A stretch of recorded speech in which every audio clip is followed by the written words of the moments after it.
نبی پاک صلی اللہ تعالیٰ علیہ وسلم نے ارشاد فرمایا، آسمان کے سائے کے نیچے اللہ کے سوا پوجے جانے والے معبودوں میں سے سب سے سنگین اللہ کے نزدیک وہ معبود ہے جو لوگ اپنے نفس کی خواہش کو معبود بنا کے پوجتے ہیں۔ رب کہتا ہے انہوں نے اللہ کے مقابلے میں معبود بنا لیا۔ کس کو؟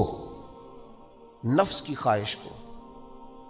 ایک طرف اللہ کا حکم ہے، ایک طرف نفس کی خواہش ہے، چلتے کس طرف ہیں؟ رب کہتا ہے انہوں نے نفس کی خواہش کو اپنا معبود بنا لیا، اللہ کا حکم نہیں مانتے۔ میں آپ سے ایک بات پوچھتا ہوں، جنازے کو بھی نماز ہی کہتے ہو نا؟ اس کا پورا نام کیا ہے؟ وہ بھی نماز ہے، اور فجر والی بھی نماز ہے۔ کتنا دوڑ رہا ہے بندہ، محلے کا ایک علاقے کا ایک بااثر آدمی انتقال کر گیا، دوڑ رہا ہے، چھٹی لی ہے، بھاگا آیا ہے، جلدی سے وضو کیا، جنازہ پڑھنا ہے، لمبا چوڑا رش ہو گیا، صفیں گنی نہیں جا رہی، سر گنے نہیں جا رہے۔ یہ کس لیے آئے؟ کہتے نماز پڑھنے ہیں جنازے کی۔ اگر تو آئے ہو نماز پڑھنے تو فجر بھی نماز ہی ہے، ظہر بھی نماز ہے، عصر بھی نماز ہے، مغرب عشاء بھی۔ اگر تو نماز پڑھنے آئے ہو تو بتاؤ یہ والی چھٹی تم نے 5 نمازوں میں کیوں نہیں لی؟ اگر تو آئے ہو نماز پڑھنے تو پھر بتلاؤ یہ والا اہتمام فجر میں کیوں نہیں ہوا؟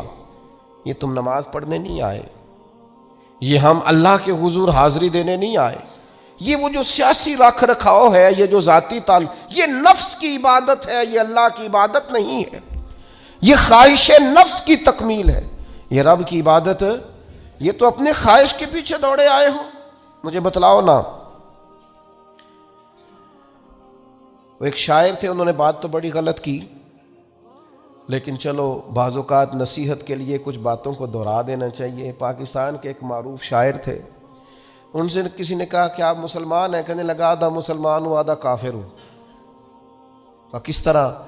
کہنے لگا اسلام کے اندر خنزیر بھی حرام ہے اور شراب بھی حرام ہے، لیکن میں خنزیر نہیں کھاتا، شراب پی لیتا ہوں، معاذ اللہ ثم معاذ۔ کہنے لگا خنزیر سے مجھے نفرت ہے، شراب میں چھپ کے کہیں کونے میں جا کے پیتا ہوں، تو آدھا مسلمان ہوا نا۔ کہ اگر تو میں دین کا حکم سمجھ کے نفرت کروں تو پھر جتنی خنزیر سے کروں اتنی شراب سے بھی کروں۔ تو کسی نے اس پر تنقید کرنی چاہی تو اس نے کہا ٹھہر جا ذرا سن، جس طرح شراب حرام ہے، جس طرح جوا حرام ہے، جس طرح خنزیر حرام ہے، ملاوٹ بھی تو اسی طرح ہی حرام ہے، حرام مال بھی تو اسی طرح ہی حرام ہے۔ یہ کیسی تمہارے نفس کی خواہش ہے کہ خنزیر نہیں کھاتے؟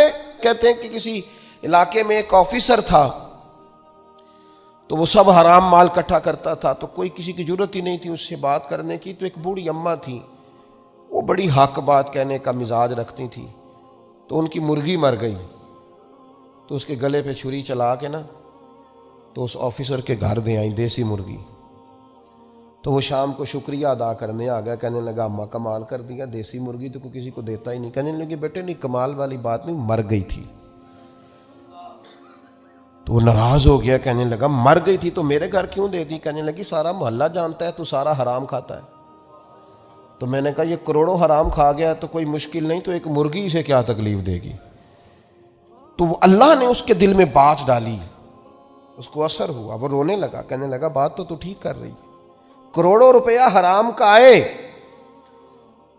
تو وہ چونکہ نفس پسند کر رہا ہے تو وہ ٹھیک ہے، اور ایک مرغی صرف چھری نہیں چل سکی مر گئی تو اس سے الٹی آ رہی ہے، کہہ رہی ہے، کیا مطلب ہے اس کا؟ وہ ہمارے ایک دوست ہیں، وہ کہتے ہیں ہمارے زمانے میں لوگ اس طرح کے پرہیزگار ہیں کہ ایک شخص کو ایک نیا جوتا مل گیا کہیں گرا ہوا، اس نے اس کا مالک ڈھونڈنا شروع کیا۔ کسی کا نیا جوتا گر گیا سڑک پہ تو ڈھونڈتا رہا، ایک پیر تھا، ڈھونڈتا رہا، وہ کس کا ہے بھائی، کس کا ہے؟ تھوڑی دیر آگے جا کے اسے اس کا دوسرا پیر بھی مل گیا، پھر اس نے مالک ڈھونڈنا چھوڑ دیا۔ پہلے وہ نیک تھا، کیونکہ ایک جوتا تھا نا، پہن نہیں سکتا تھا۔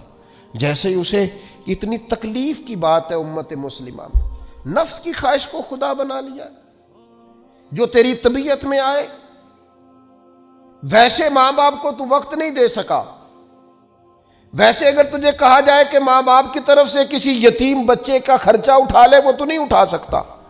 تیرے ماں باپ چلے گئے، ان کی وجہ سے تو کسی غریب بہن بھائی سے تعاون کر تاکہ ماں باپ خوش ہوں، احسان ثواب، وہ تو نہیں کر سکتا۔ دیکھیں چیلم پہ 50 پکیں گی، جو کہ پتہ چلے نا برادری کو کہ جناب نے چیلم کیا۔ یہ نفس کی خواہش کو خدا بنا لی۔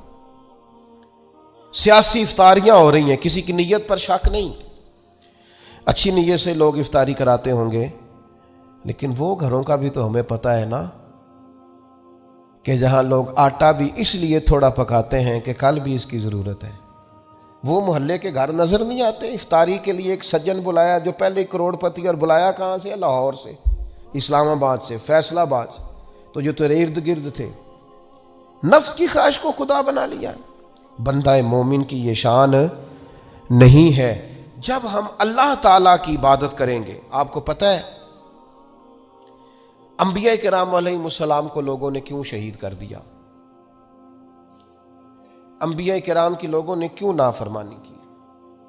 اللہ کے رسول تو معصوم ہیں، کسی شخص سے کوئی مطالبہ نہیں کرتے تھے۔ نبی تو خالصتاً داعی بن کر اور تڑپ لے کر اللہ کے بندوں کو رب کی طرف بلاتا ہے۔ کیوں نہیں مانی لوگوں نے بات انبیاء کی؟ حضرت لوط علیہ السلام کی بات اس لیے نہیں مانی کہ وہ ہم جنس پرستی سے، لواطت سے روکتے تھے۔ کیوں لوگوں نے نافرمانی کی حضرت ابراہیم علیہ السلام کی کہ وہ کفر اور شرک سے روکتے تھے؟